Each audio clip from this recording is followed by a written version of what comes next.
Good morning. Dr. John Taylor Kent here. First, I want to thank you for tuning in. I want to thank you who have liked my videos and support the show here. I've been dragging my feet a little bit, and I have to admit that. I do recommend that you perhaps speed up my videos. Time is very important.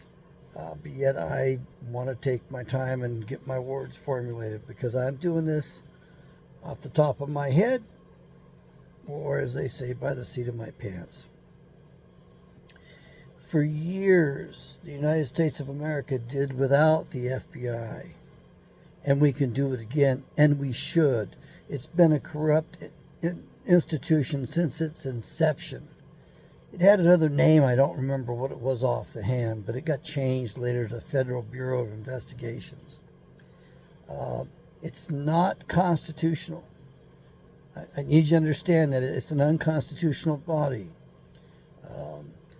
Powers that the FBI assumes are really reserved for the states. The problem was we got talked into an FBI under the auspices that law enforcement couldn't travel across state lines to go after criminals.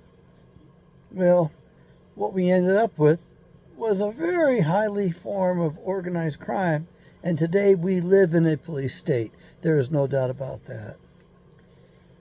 What did we do before it? Well, the sheriffs basically were the law of the land. They had the authority. We need to go back to that. Police were secondary. They were underneath the sheriffs. We need to go back to that. However, more than that, we had the militia. And the militia was basically beholden to no one except perhaps the governor. And there were private militias back then. Ethan Allen, I believe, was private. And there were state militias. And the requirement was the same requirement that was in the Bible. A man had to be 20 years of age. Under 20, he wasn't allowed to serve. Well, for most of our states, that was in their constitutions. Either 20 or 21 years of age. And by the way, every man was a member of the militia.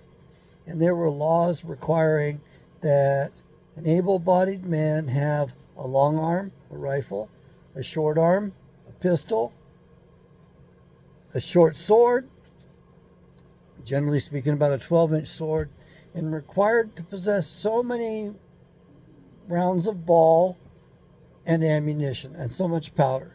So generally speaking, it was you had to have 200 rounds on hand. So there was a minimum, and each man provided his own.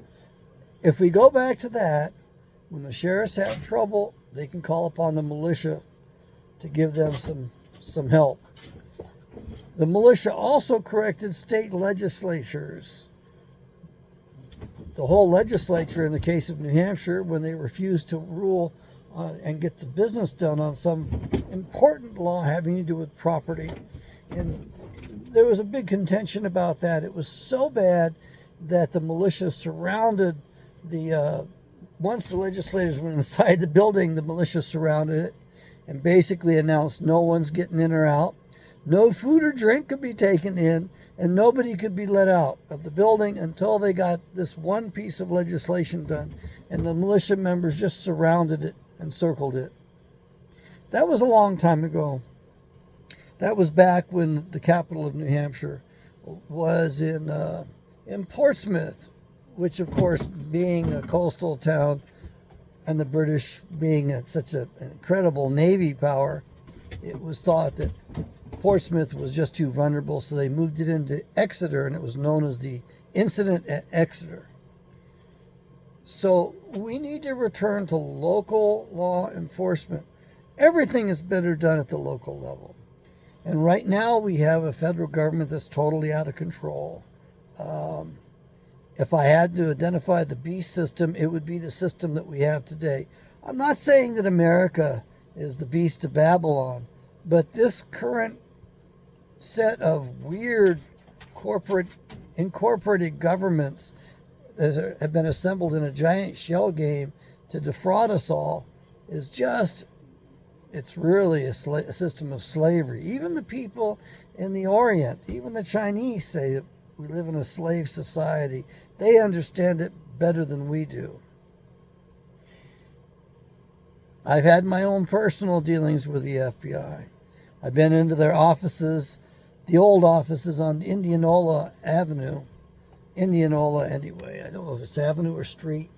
In downtown Phoenix 3 times. And got let down each time. The third time, the guy had a rougher time about it because I walked in with a written report and he accepted my written report and then called me up to tell me he was filing it as a third-party report. In other words, he wasn't going to give it any weight or any merit. And it had to do with undue deaths in the Department of Corrections and the padding of time and the malfeasance. And there was quite a bit of malfeasance, even malfeasance that violated contracts with the United States Congress. I don't think there's any statute of limitations on that, so those people can be held accountable on that. That's a different subject. What we want to do is save the Republic. The main thing I think we do is we don't just fire the FBI agents and send them home. I think we take each one of them into custody and that our military processes each one. Each man gets investigated. Each woman gets investigated. Have they really done their job or have they undermined the Constitution? In the case of Comey, I think he goes to prison. In the case of Ray, he definitely goes to prison. Maybe even worse than that. We can't trust them. I don't trust them. The FBI has been involved in so many acts of terror and in dividing this country so much that I think that we need to actually open the books up and reveal what they've done. To give you an example, they were involved in the World Trade Center Tower bombing. Not the 2001, the one in 1993. They put that blind sheik up to it.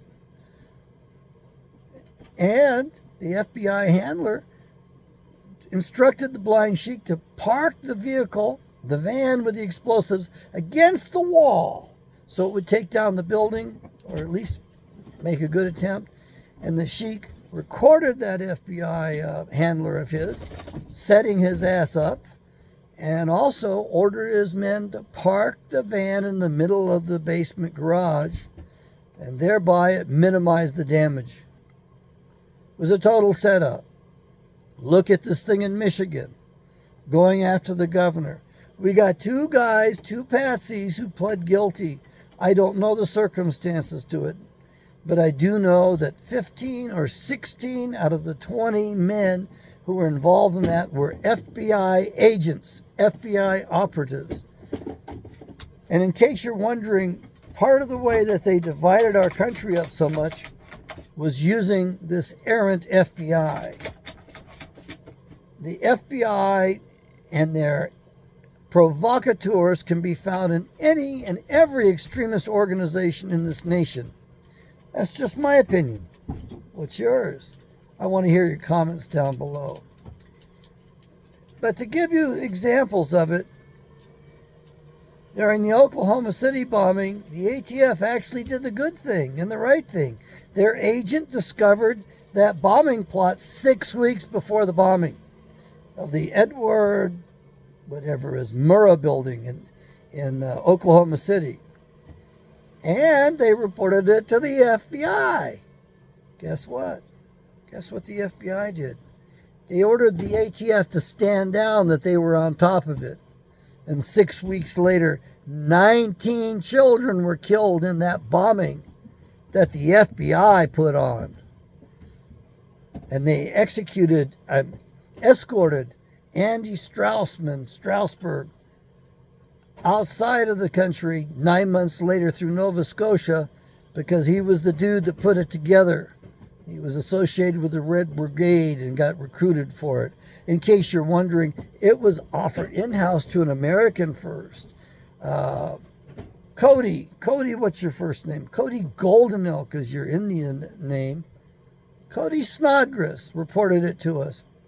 He was a demolitions expert, and he never did any work inside the nation. His handler or supervisor took him out to the woods with a backpack, handed him the backpack, and said, "This is your down payment. You get the other half upon completion of the job." I believe there was $1 million in the pack, cash. And Cody didn't like the feel of this whole thing. And so he asked his handler, his supervisor, if you will, whether or not this was on American soil or foreign. And the answer was it was on American soil. And Cody refused the job because he wasn't going to take the chance of killing Americans. He would have taken a job overseas, apparently, but he wouldn't take one in the country. And as a result, they targeted his ass. You can buy his book, you can get his CDs. Cody Snodgrass, we got to thank him tremendously because he exposed the FBI for the lousy bunch of rat bastards they are. They killed 19 children in the Oklahoma City bombing and a bunch of other adults. And it wasn't no goddamn fertilizer truck. It was shaping charges inside. And we ended up with the evidence of that because we recovered the leg of a black Negro woman in camouflage clothing. Apparently got caught in the blast she was helping set. Or maybe they decided to get rid of her. And as far as the guy, the patsy they set up on that, brilliant kid, very tall. There weren't a good set of witnesses to his death. He was still alive when they hauled his ass out. And he sat up on the damn bed as if he was doing a cameo when he was where? Evansville, Indiana, at that federal death chamber, supposedly getting injected. They might have killed him because he was just too much of a loose cannon, or they just wanted to make sure to cover up the crimes. Oh, by the way, who instigated the crime? Bill Clinton and the medical military industrial complex. They put all 480,000 records of the servicemen who suffered from Gulf War syndrome in that building. And of course, those were blown to smithereens, blown up. And so the manufacturers of those chemicals didn't have to pay up. Or actually, it was probably depleted uranium. It was radiation sickness.